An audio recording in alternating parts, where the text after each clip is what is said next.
Bonsoir à tous, soyez les bienvenus dans ce 20h au sommaire de l'actualité. Le combat contre le parrainage risque d'atterrir devant les juridictions internationales. Le Front de résistance nationale a évoqué cette éventualité après avoir déposé un recours ce lundi à la Cour suprême.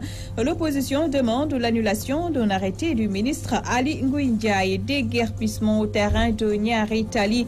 Les ouvriers ne comptent pas baisser les bras. Ils ont commis l'avocat Maître El Hadji Diouf pour défendre leurs intérêts et porter plainte contre le maire Doudou Issa Niasse. Les populations de Diobass-Est n'en peuvent plus de leurs conditions de vie précaires. Elles ont choisi le village de Bambara Chérif dans la commune de Noto pour une marche pacifique. Elles réclament des infrastructures sociales de base pour leur localité. Les principaux titres.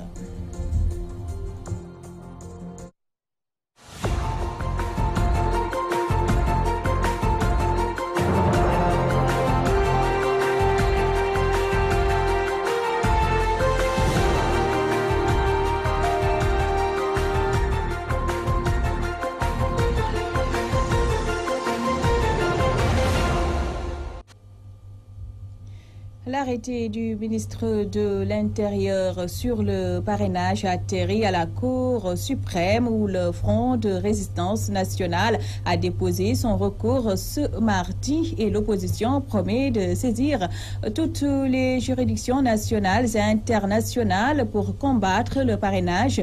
Le porte-parole du jour, Abdoul Mbaye, que nous écoutons au micro de Abdou Khoudous Diallo. Ce recours vise l'annulation de l'arrêté numéro 20025 du 23 août 2018, car le ministre de l'Intérieur a outrepassé ses droits.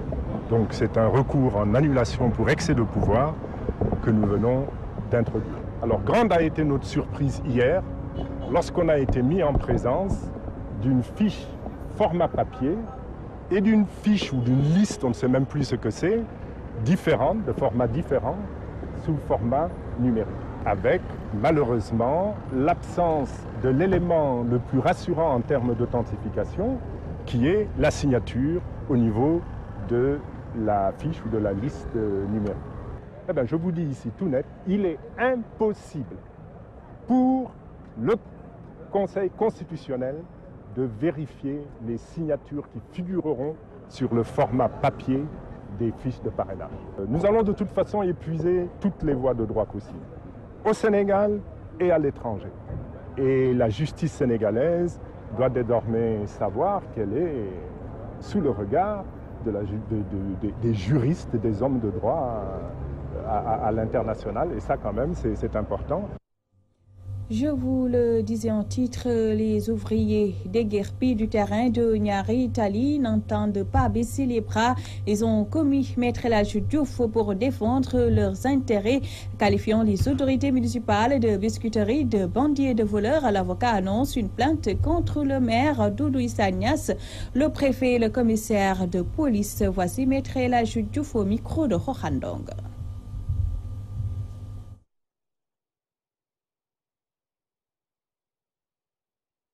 Ils sont gourmands, les gens de la mairie. Ils veulent tout prendre. Le terrain qu'on leur a donné, qui ne leur appartient pas. Les ateliers, installations des ouvriers qui appartiennent à la SICAP, ils veulent tout rafler. Mais ça, c'est pas possible. C'est pas possible. Mais cette année, c'est le vrai banditisme. Le vrai je m'en foutisme. Ils sont venus avec des policiers complices, un préfet complice. Ils sont venus tout massacrer. Et immédiatement, toujours avec l'assistance des policiers, ils ont enlevé les bagages des gens pour pouvoir immédiatement construire des cantines et encaisser l'argent des cantines, des locations de cantines. Voilà la préoccupation de la mairie. Je l'ai dit au ministre de l'Intérieur, Ali Ngouille Ndiaye, certainement il est en train de me suivre. Je lui ai dit, monsieur le ministre, je porterai plainte contre votre préfet, votre commissaire et le maire de la biscuiterie qui ont massacré, qui ont sauvagement agressé ces braves gorgorous qui se battent pour entretenir leur famille, de pauvres Sénégalais. On a bousillé, on a détruit tous leurs biens ici. Le préfet, certainement, a dû tromper son ministre, essayant de faire passer ce terrain pour un terrain de la rue publique. Ce terrain est une propriété de la SICAP. Les populations de Diobass-Est dans la commune de Noto-Diobass ont le sentiment d'être oubliées dans les politiques publiques de l'État. Au cours d'une marche à Bambara-Chérif, elles ont décrié leurs conditions de vie précaires, dues principalement au manque d'infrastructures de base. Les détails avec Ibrahima Ndiaye. Les ressortissants du Pakao basés à Dakar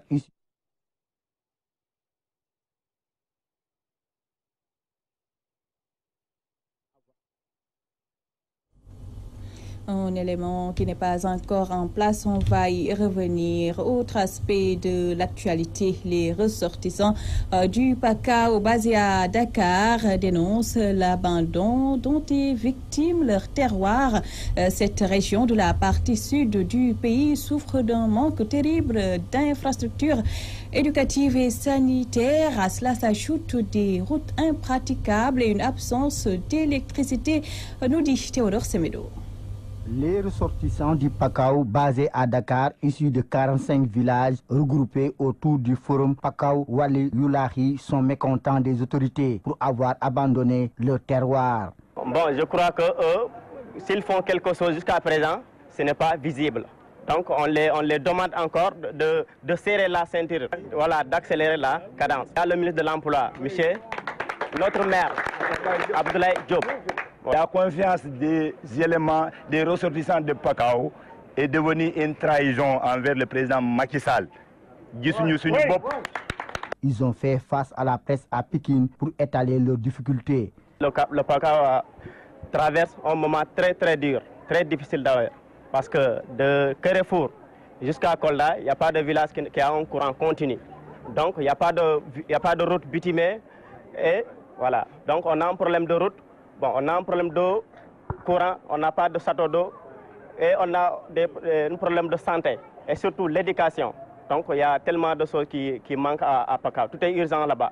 Donc nous voulons que l'État, c'est celui qui gouverne tout. Donc nous voulons qu'il corrige cette équation, quoi. Ça que nous voulons. Pour évacuer les malades, c'est tout à fait un problème.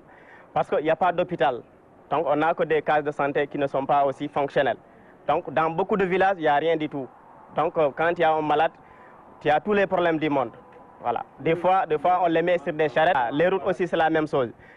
Le barrage qui est là-bas, il est dans un état désastreux. Parce que depuis qu'on a mis sur pied le barrage jusqu'à présent, donc il n'y a pas d'aménagement.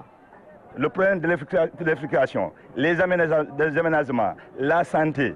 Nous avons besoin des routes. Nous avons un problème d'éducation. Je prends un exemple, nous actuellement, présentement à Sakar. La CM de Sakar est sortie premier du centre au BFM dans toute la région du Sénégal. Et à l'heure actuelle, à Mankono, il y a des problèmes. À Oudoukar, il y a des problèmes. À Bani, il y a des problèmes. Sur toute la région, on a des problèmes. On ne peut pas s'en sortir. Depuis en 1960, nous vivons dans des mêmes problèmes, dans des mêmes difficultés. Le Pakao est fatigué. On en a marre. Ces ressortissants de la région de Sédhiou, en colère également contre le ministre Abdou Fall, menacent de sanctionner le régime actuel aux prochaines élections s'il ne réagit pas. Les assistants du ministre Abdou Fall, ça n'engage que lui. Il n'a qu'à le régler à caisse. On n'a même pas besoin de centrale solaire. Nous avons besoin d'une haute tension qui va marcher de 24 heures sur 24 heures. Les élections, ça reste 6 mois. Le jour des élections présidentielles, le président, il risque d'avoir une vote sanction. Théodore Semedo, Pékin, Walfadjri. Reparlons de la colère des populations de Diobass-Est dans la commune de Noto-Diobass qui ont le sentiment d'être oubliées dans les politiques publiques de l'État. Au cours d'une marche à Bambara-Chérif, elles ont décrié leurs conditions de vie précaires dues principalement à un manque d'infrastructures de base. Thiès Ibrahima Ndiaye. Les populations de Notto Diobass Est s'insurgent contre ce qu'elles appellent un manque de considération, car leur localité ne regorge aucune infrastructure de base. Mody Ndiouk liste leurs doléances. Nous sommes ici ce matin pour revendiquer tout et que nous demandons donc des solutions immédiates par rapport à cela. Il s'agit donc des pistes de production et nous avons constaté depuis le temps de l'acte 3 de la décentralisation, nous ne sommes pas vus dans cette situation. Diobass Est est en rade. Il est toujours dans l'enclavement. Toujours dans l'enclavement. Depuis l'accession de nos autorités municipales, qui sont parfois maires, qui sont à la fois ministres, n'ont apporté aucune solution par rapport à notre calvaire que nous vivons aujourd'hui. Deuxième point constitue des structures sanitaires. Nous souffrons, nos mamans souffrent, car nous n'avons pas de poste de santé par rapport à cela. Ici, il nous faut faire 5 km, 7 km pour se déplacer jusqu'à nos communes environnantes, c'est-à-dire Ngoundiane ou Thiénaba, pour avoir les premiers soins. Et là, nous ne pouvons plus l'accepter. L'autre point concerne l'électrification rurale. À l'époque où nous parlons de l'éducation pour tous, nous peinons à avoir de l'électrification rurale. Ça, c'est désastreux. Et nous sommes là pour opposer à cela.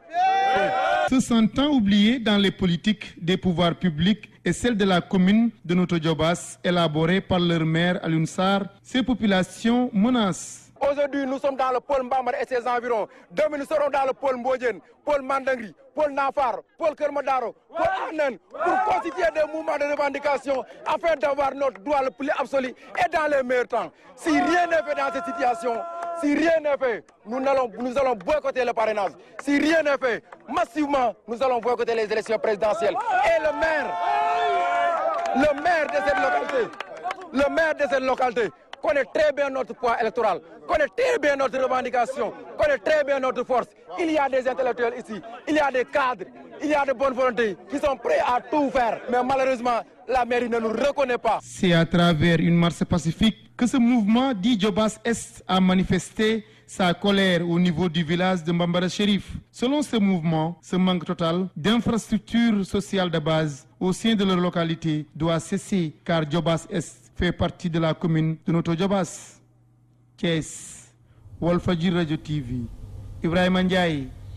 Confrontés à de nombreuses difficultés depuis plusieurs années, les jeunes de Keur Maba Awa dans le département de Nioro mettent en place leur propre cadre d'expression dénommé Benno Defar Maba. Le mouvement a pour objectif d'aider les populations pour le respect de leurs droits. Le manque d'eau et l'insécurité grandissante sont entre autres les doléances soulevées lors d'un vaste rassemblement. Compte rendu Al-Hassan Bar. Créé en 1902, Keur Maba Awa, un village situé dans le département de Nioro, dans la commune de Taïba Niassène, confronté à de nombreuses difficultés, ce qui a motivé les jeunes de cette localité à mettre en place l'association Benno Defar Keur Maba pour réclamer ce qui leur revient de droit dans le pays. Leur village est un forage leur manque pour booster le développement de cette contrée. On ne peut pas imaginer en ce 21e siècle un village où se réveillent plus de 2000 âmes et où il n'y a pas d'électricité. Nous avons un manque de forage. Pourquoi? Parce que les forages, ce n'est pas tout simplement pour les eaux que l'on utilise à la maison. Ça peut également aider pour l'agriculture. Nous considérons qu'il est très normal pour qu'il y ait des forages ici, pour que les jeunes de Keur Maba puissent travailler dans ce village, sans pour autant rallier pour Dakar. D'autant plus qu'il y a beaucoup de terres à Keur Maba, ne serait-ce que pour développer les cultures maraîchères. Les 2000 habitants de Keur Maba Awa, fatigués de faire plusieurs kilomètres pour se faire soigner, réclament une structure sanitaire digne de son nom dans leur village. Même s'il y a des blessures, il n'y a pas de premiers soins. Donc c'est un problème fondamental. C'est quelque chose qui est à la limite même inimaginable en ce 21e siècle finissant. Une poste de santé. Alors, et c'est ce que nous réclamons. Ce vrai d'infrastructures routières est aussi exposé à l'insécurité en permanence. Les jeunes de Keur Maba Awa demandent aux autorités de faire le nécessaire. Vraiment, pour arriver à Keur Maba, c'est la croix et la bannière. Et c'est quelque chose que nous déplorons avec la dernière énergie. La sécurité également, c'est quelque chose qui manque dans cette localité. Il n'y a pas de poste de police ou de gendarmerie que l'on peut noter dans les entourages. Il n'y en a pas. C'est un problème énorme. Utilisons la voie pacifique et civilisée comme ils le soutiennent, mais ils n'excluent pas de faire un vote sanction si rien n'est fait. de le sanctionner s'ils n'ont pas effectivement ce qu'ils réclament. Alors c'est quelque chose, c'est un engagement que nous assumons. Nous n'avons même pas de doute sur ce point. Donc c'est un fait. Alors nous avons pris notre ferme résolution de le faire. Pour rappel, Benno Defar Keur Maba Awa se donne aussi comme mission fédérer les jeunes de la localité et développer leur village qui, selon eux, est relégué au second plan par les gouvernements et qui pourtant ne devrait pas l'être vu son passé historique lié à celui de Cheikh Ahmadou Bamba Mbacké. Keur Maba Awa, Alhassane Ba, Abdoulaye Dia, Walfadjri. Le département de Mbacké est laissé en rade par les pouvoirs publics. C'est du moins ce que soutiennent les membres du mouvement Madakaw And Jappalé Askan Wi. Selon eux, Mbacké est victime d'une extrême pauvreté et ne dispose d'aucune infrastructure digne de ce nom. Ils ont profité d'une séance de lutte pour interpeller le chef de l'État, Mamadou Makhtar Sarr. Les responsables du mouvement Madakaw ont, lors d'une cérémonie de lutte avec frappe, condamné la situation du département de Mbacké, confronté selon eux à une pauvreté extrême et oubliée par les pouvoirs publics. Fallou Diop est le coordonnateur.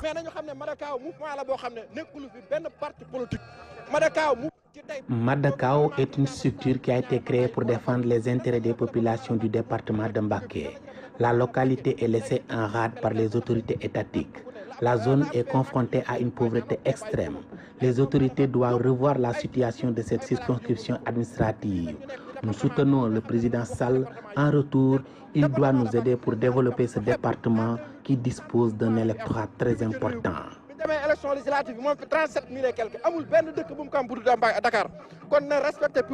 Ces partisans du président Macky Sall ont saisi l'occasion pour regretter l'absence d'infrastructures sportives au niveau de la circonscription administrative.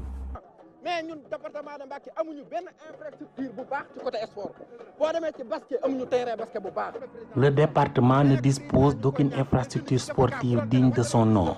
Les jeunes ont tous les problèmes du monde pour pratiquer leur sport normalement. Notre stade est dans un état de délabrement très avancé. Mbacké ne mérite pas cela. Face à cette situation, les jeunes interpellent le ministre des Sports Matar Ba.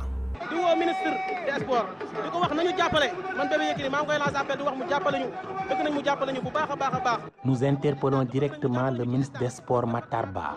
Nous lui demandons de réhabiliter le stade de Mbacké.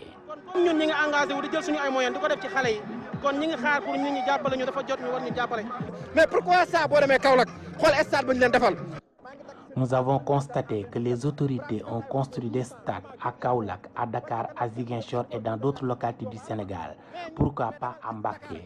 Nous interpellons directement le président de la République, Macky Sall.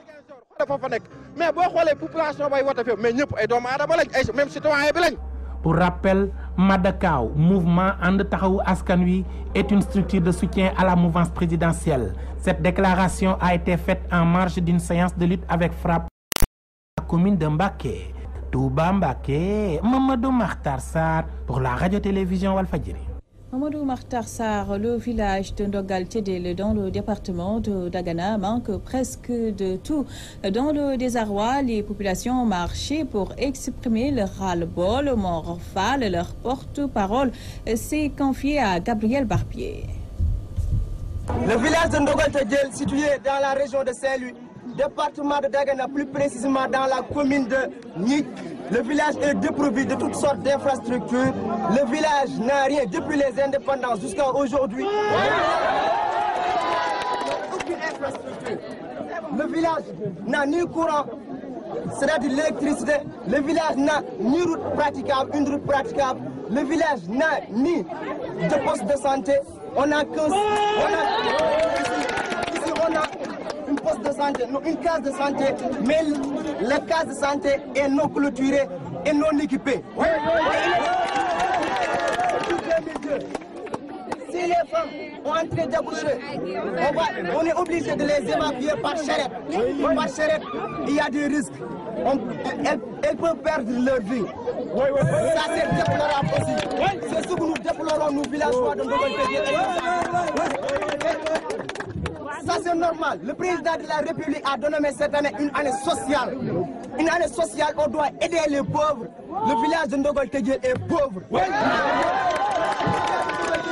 fatigué. On est fatigué. Si on veut aller à Saint-Louis, on est obligé d'attendre la voiture. La voiture qui nous transporte jusqu'à Saint-Louis ou bien jusqu'à Bâle. Si on perd cette voiture, on risque d'attendre jusqu'à le jour prochain. Et si on a des choses importantes à régler, on reste ici 24 heures de temps. Ça, c'est déplorable. Nous sommes des Sénégalais. Nous avons nos cartes d'électeurs. Et si rien n'est fait, aussi les élections, nous avons nos cartes. On peut choisir notre candidat. C'est un avertissement pour le président de la République. C'est un avertissement pour son gouvernement.